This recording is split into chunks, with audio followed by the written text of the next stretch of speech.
Assassin's Creed Liberation, officially named Assassin's Creed 3 Liberation, launched all the way back in 2012 exclusively for the PlayStation Vita and was a spin-off to Assassin's Creed 3. And in today's video, we are going to be getting the Platinum for the HD Remaster on the PS4. This game has everything you've come to know and love from an Assassin's Creed game: a story, the ability to explore the locations you're in, the classic combat system, and of course, collectibles. Bear in mind though, this was designed for the PS Vita, so it is limited to an extent. Of course though, being a game exclusively for the PS Vita, it also had some standout gameplay elements unique to this game as far as I'm aware of, and in a way, I really do wish they continued to utilise it today in some way, but I won't go into detail on that here as I'd explain it later on in the video once we are introduced to it. And as this wasn't exclusive to the PS Vita, this is also a game that I have never played and actually even forgot existed, so this was a completely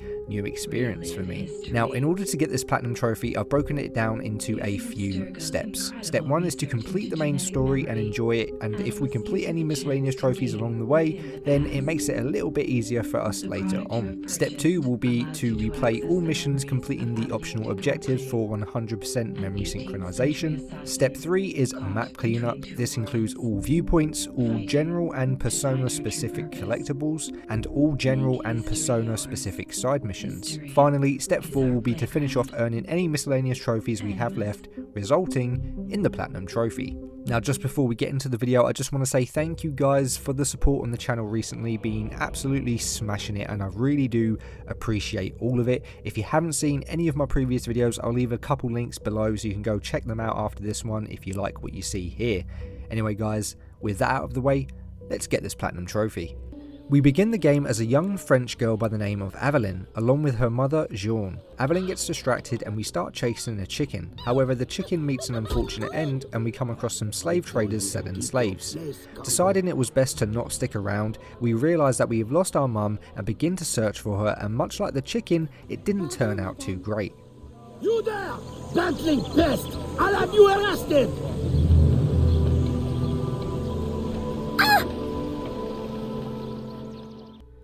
We then wake up as a seemingly older Aveline where we are getting harassed by some slave masters.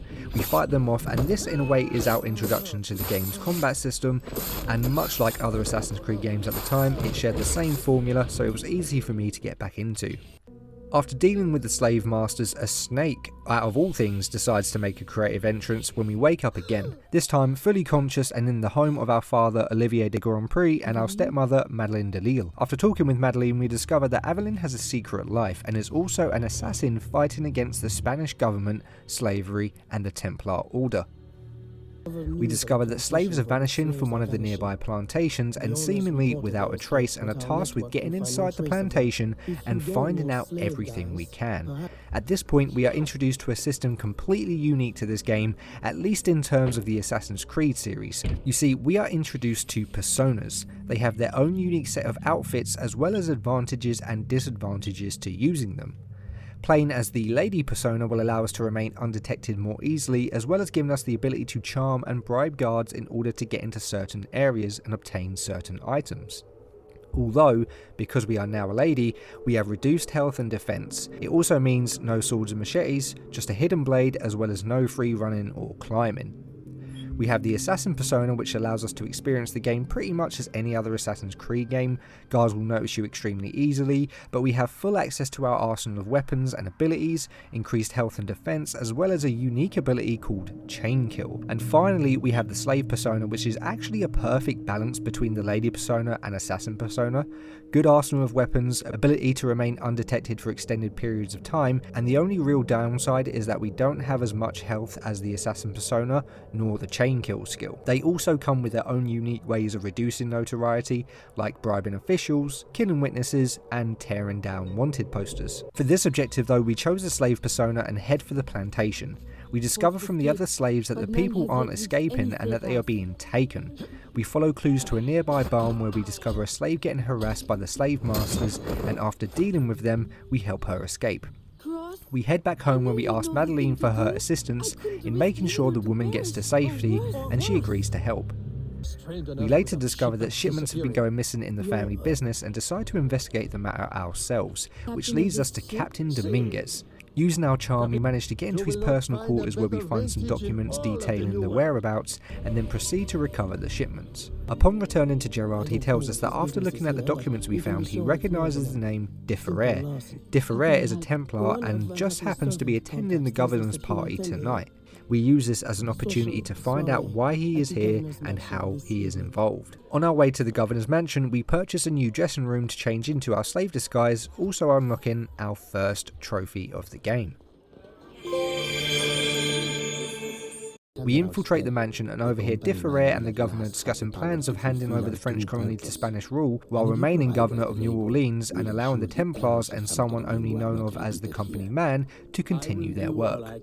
After de Ferrer leaves, we assassinate the governor, however he doesn't know what de Ferrer's plans are and tells us that he was only required to send him slaves. We make our escape and head to the bayou, and on our way there, sequence 1 ends and we unlock our second trophy. Once arriving in the bayou, we are summoned by our mentor, and while making our way over to him, we tree run for 10 branches without touching the ground and unlock another trophy. We meet with our mentor Ogate, where he tells us that there is an imposter in the bayou claiming to be Ogate's late mentor Francois Macindai, and we are tasked with discovering why and putting a stop to it. We get given a blowpipe and head over to a smuggler camp where we get to put it to good use on some thugs and unlock the Death by Poison trophy.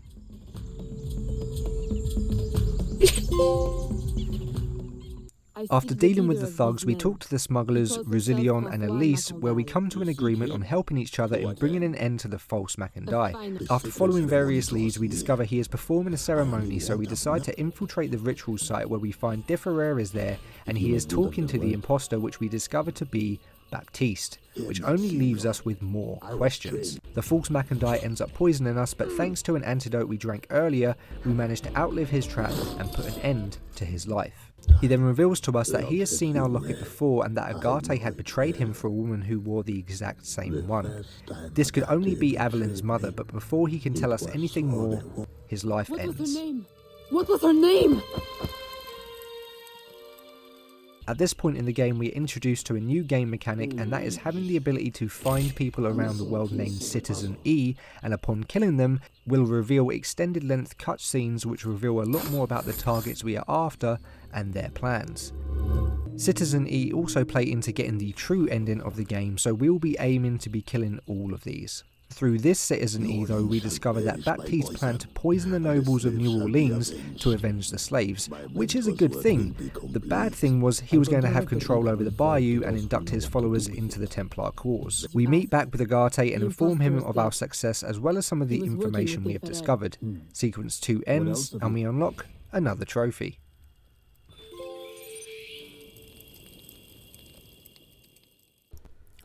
Three years have passed and we are back in New Orleans. The Spanish have control over the French colony and the people of the city aren't happy. We head home and get given a diary page from our mother's diary by our father, and this also introduces us into one of the many collectibles of the game. We find out our business is taking a decline, and while trying to fix that issue we discover that disappearances have started again. With this information we head back to the bayou and discover that people have also been going missing here.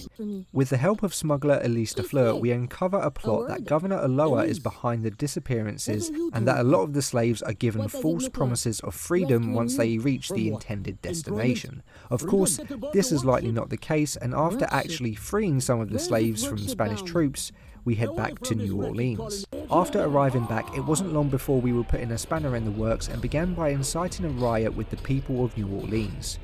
We then stole a carriage and rode it through the streets, eventually blowing up a warehouse, and then finished by blowing up some military ships, hitting the Spanish where it hurts. Agate then reveals to us that Aloha is to leave Le Belize in order to negotiate for peace, and that now is the time to strike. We set up an ambush, and after taking out his men, we were left alone with the governor. He reveals to us that the slaves are being transported to Chichen Itza in Mexico. We agree to spare him, and he gives us a special lens which can be used to decode Templar documents, as well as giving us a map detailing the location of the worksite. I will turn my back now and walk away. If you would like to keep your life, you will remove yourself from this continent, never to be seen again. We return to Agate and let him know of what we have discovered. However, he is displeased that we disobeyed his orders and let the governor live. We tell him of our plan to head to Mexico to free the slaves and find out what the Templars are plotting, but Agate refuses to assist us further. Once we make it to Chichen Itza, we discover that the Templar de Ferrer is here and eventually come across a slave who mentions that a woman named Jean, and fitting the description of Avelin's mother, is stationed at Chichen Itza. We investigate when we eventually come across a diary page from our mother, as well as a map detailing the location of an artifact located nearby. We head to this location and make our way through its cave system until we eventually reach some ruins of the first civilization. We solve a puzzle and get our hands on a fragment of an ancient artifact once held inside. Just as we are about to leave the chamber, de Ferrer makes an explosive entrance along with some of his troops, and of course this was only end in one way, and de Ferrer was taken down. We then escape through the collapsing mines, and once we reach the end we come across a woman who is revealed to be our mother, Jean. Although this time we wasn't getting a happy reunion. Jean realised that her daughter Aveline is an assassin and is scared that Agate had sent her daughter Aveline to kill her. Just before leaving, she warns us that the artifact we found was a piece of the prophecy disc and that we cannot allow it to fall into Agate's hands. Jean leaves, sequence 4 ends, and we unlock another trophy. Sequence 5 begins and we are back in New Orleans and in our warehouse hideout. We talk to Gerard and discover that Spanish troops have been creating havoc in the bayou and that someone had been seen in New Orleans bribing Spanish guards. We decide to follow this lead and end up tailing a Spanish recruitment officer back to a military camp. While coming up with a plan on how we was going to deal with him, I purchased my final dressing chamber for another trophy. We then infiltrate the military camp and deal with the recruitment officer before making our escape, at which point we receive a mysterious letter from a man named Vasquez, which Aveline now believes to be the company man, confirming his plans to control the bayou. We then go to the bayou to warn Agate and the smugglers of Vasquez's plan. We find Agate and he is furious that we are in possession of a fragment of the prophecy disc and tells her to get rid of it. We warn Agate of Vasquez's plans and he tasks us with using the power of voodoo and the myths surrounding it to scare the Spanish soldiers into abandoning their mission. With blowpipe in hand, we set out to find a Spanish patrol. We then use it to poison the Spanish troops, and due to the various voodoo signs scattered throughout the bayou, they believe that they have been cursed and flee the bayou as a result. After dealing with the patrol, we head over to the smugglers to warn them of what is happening. Rusilion then informs us that he recognises the name Vasquez and has overheard his men saying that he plans on diverting a supply shipment. We then head over to the lighthouse on the lake and proceed to make our way to the top and sabotage it, ensuring that the shipment never makes it to its intended destination.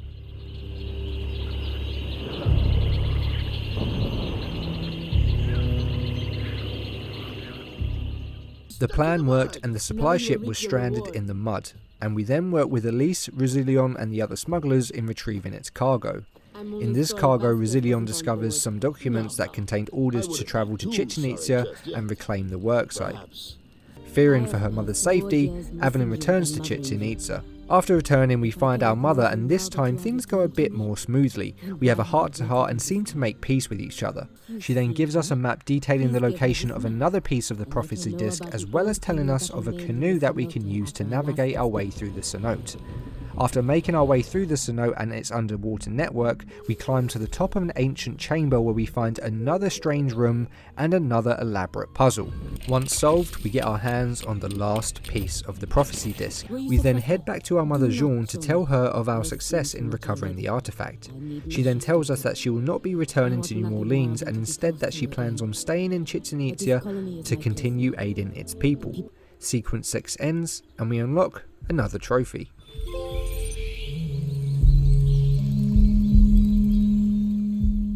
Sequence 7 begins and we have returned to New Orleans where we continue our search for Vasquez. Upon our return we find out that our father Olivier is terminally ill and recovery does not look promising. Our stepmother Madeleine is also aware that we are trying to help free the slaves, although to what extent we are not sure. She asks us to help a slave by the name of George escape New Orleans. After finding George, we escape the city and head to the bayou to find Elise and Rousillon. We ask them for help finding safe passage north for George. They agree, but first require our help protecting their raft from Vasquez's men. See, the plan was to travel through the swamp carrying supplies for the Patriots fighting in the American Revolutionary War. We help the smugglers, and after ensuring safe passage for both the supplies and George, we head back to New Orleans. Upon arriving back in New Orleans, we discover that our father has deteriorated further and doesn't look like he has long left. Despite this, we still needed to find the man Vasquez. We meet up with Gerard and he tells us that there is a high possibility that Vasquez may be attending the captain's ball this evening. We then dress up in our finest clothes and head to the ball. Once we arrive, we begin mingling with the numerous guests and discover that Vasquez is in fact at the ball. After making his acquaintance and using our charm, we eventually lure him over to a secluded corner of the mansion before having our way with him. However, during his final moments, he reveals to us that he isn't the company man. Following his assassination, we find out that our father has also succumbed to his illness and has unfortunately passed away. Still determined to uncover who the company man is, we find out that a Templar loyalist by the name of Officer Davidson, in charge of Lord Dunmore's Ethiopian regiment, is in New York and with a bit of pressure may reveal the identity of the company man. Evelyn then travels to New York where we meet with a brother from the Assassin's Creed named Connor, who is currently doing his part in the American Revolution. We travel through the snow-covered forest until we eventually arrive at a fort believed to be the location where we can find Officer Davidson. Connor gets busy creating a distraction while we get busy with infiltrating the fort. It's at that point we find Officer Davidson, but are shocked to learn that Officer Davidson is in fact George, the slave that we helped escape from New Orleans earlier. George attempts to make his escape, but that attempt proved futile when he made the mistake of choosing a carriage filled with barrels of gunpowder.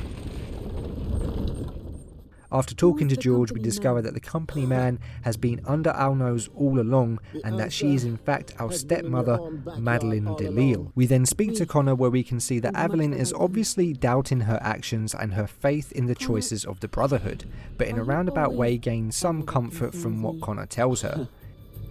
Then you are on the right path. Sequence 8 ends and we unlock another trophy. Sequence 9 begins and we are back in New Orleans. We head back to our home and confront our stepmother Madeleine on the information we have found. She doesn't deny anything and in fact reveals to us that she was fully aware of our secret double life and that throughout our life she has been secretly manipulating us with the intention of inducting us into the Templar Order and using our skills to rid her of her enemies. And the scene ends with her attempting to convince us that our aims match hers and to join her in finishing what we started. Join me, Evelyn. Finish what you started. We then make our way to the bayou where we met up with Agate to inform him of what we have discovered. We reveal to him the identity of the company man and due to his exceeding lack of trust in Evelyn, he now thinks Madeleine has sent her here to kill him. Runs in the family. At this point, Agate begins using smoke clearly mixed with something as we then have to start fighting off hallucinations.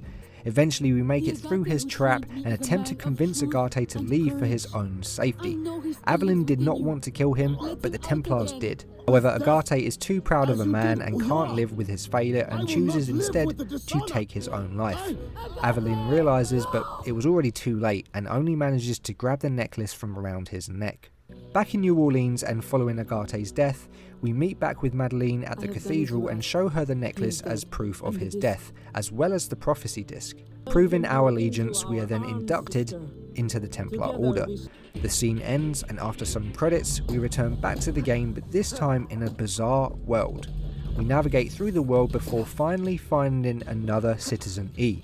We assassinate him, the memory ends, and we get a trophy for completing the game and obtaining the fake ending.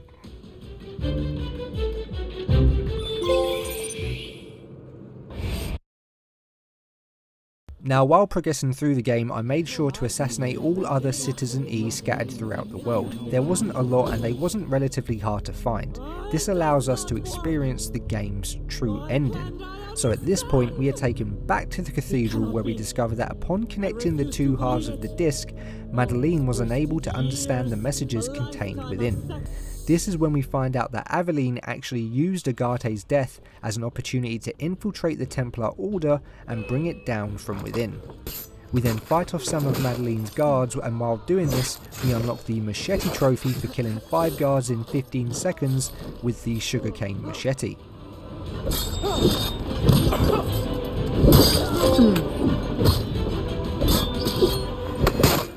After the guards were dealt with, we had our opportunity to assassinate Madeleine.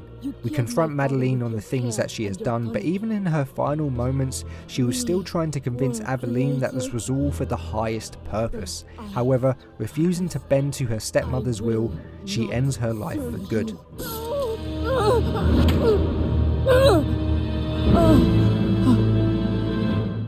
Aveline reclaims the prophecy disc on the altar and places her locket inside. A holographic message is then projected that was recorded by the first civilization. It gives us an insight into the election of Eve during the War of Generations. We find out that there was great sacrifice and sorrow in preventing the enslavement of the human race, much like with Aveline's goal in preventing slavery and ending the Templars. The credits roll again and we unlock the trophy for fully completing the game's 9 sequences and experiencing the true ending.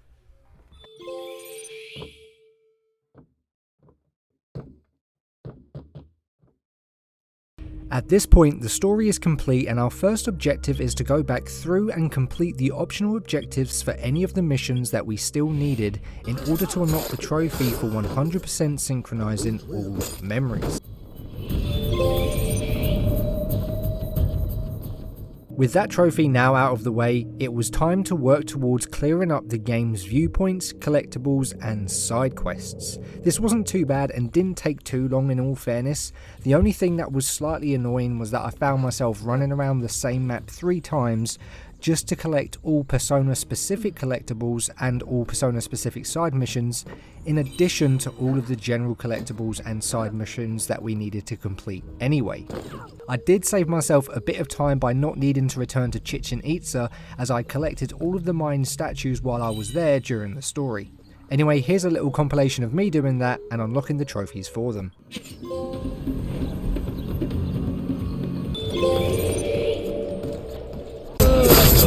You a thing or two.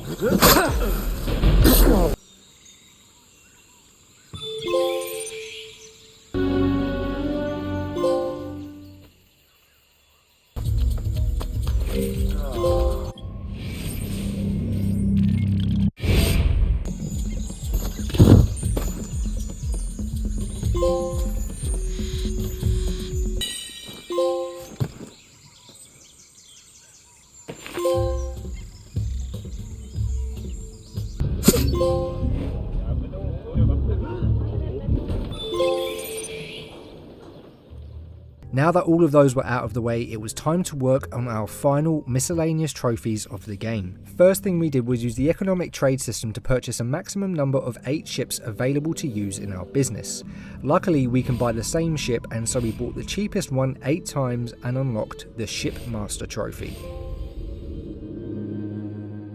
After unlocking the trophy, I swapped out my vessels for bigger ships and started trading cargo in order to earn enough money to purchase all pocket watches in the game. While our business was doing business, we got down to business and used the whip tool to perform 10 predator moves.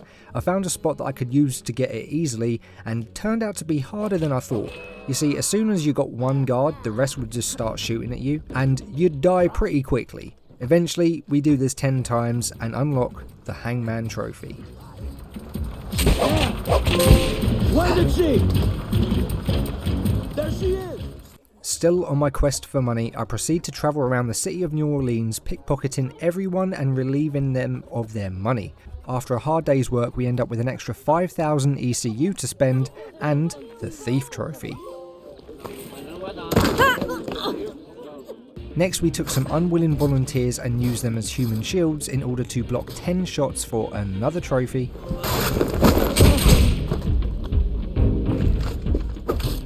And now it was time for our last combat related trophy, and this required us to use the Berserk Poison Dart to force an enemy to kill 5 of his companions.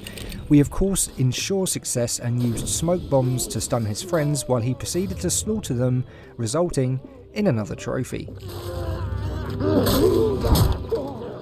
Now it was time for our final trophy of the game, and something that throughout my entire time playing still hadn't managed to earn enough money to do, and that was to purchase all of the pocket watches off of smugglers throughout the city. We needed a total of 165,000 ECU to be able to afford all of the watches, and I was nowhere near. This took me quite some time trading on the economic system, probably longer than it should have, as I didn't always make the smartest trades, but that was my fault for not reading obvious prices that were right in front of me.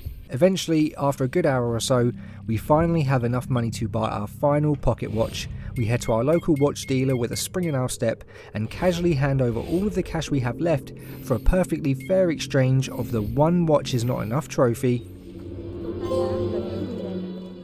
and then of course, the Julius Caesar Platinum Trophy.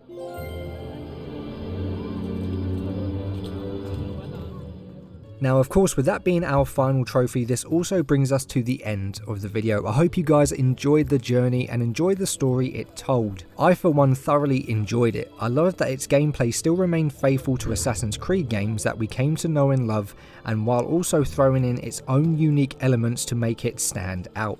With this game being released originally on the Vita, it just leaves me wondering just how much bigger the game could have been and how much more story it could have had it have been developed for non-handheld consoles.